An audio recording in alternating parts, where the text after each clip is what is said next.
পরম করুণাময় মহান আল্লাহ তাআলার নামে শুরু করছি।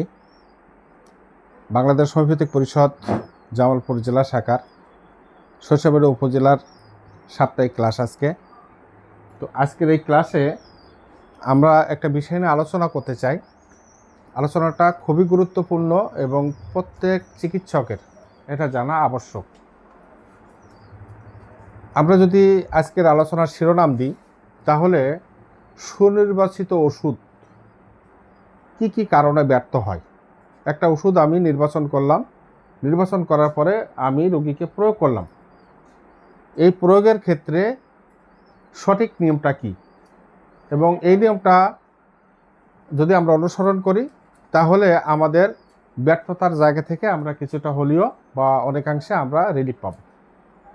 তাহলে কি দাঁড়ালো? সুনির্বাচিত ওষুধ ব্যর্থতার কারণ এবং তার সমাধান। আমরা যখন কোনো রোগীর ক্ষেত্রে ওষুধ নির্বাচন করি, ওষুধ নির্বাচন করার পরে আমরা তাকে ওষুধ দিই। এই ওষুধ দেওয়ার কয়েকটা মাধ্যম আছে। প্রথম আছে ওষুধের প্রকারভেদ। কি কি? আমাদের প্রথম আমরা শততমিক ওষুধ ব্যবহার করি।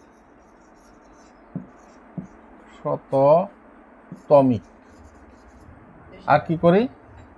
50 সহস্রতমিক।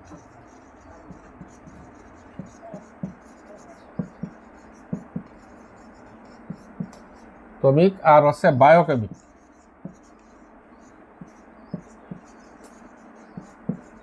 এই তিনটা ওষুধ আমরা ব্যবহার করি।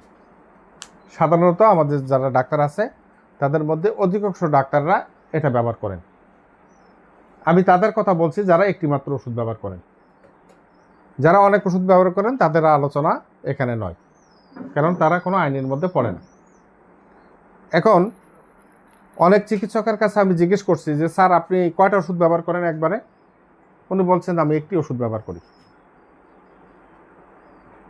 সাউন্ডটা বাড়াই রাখো।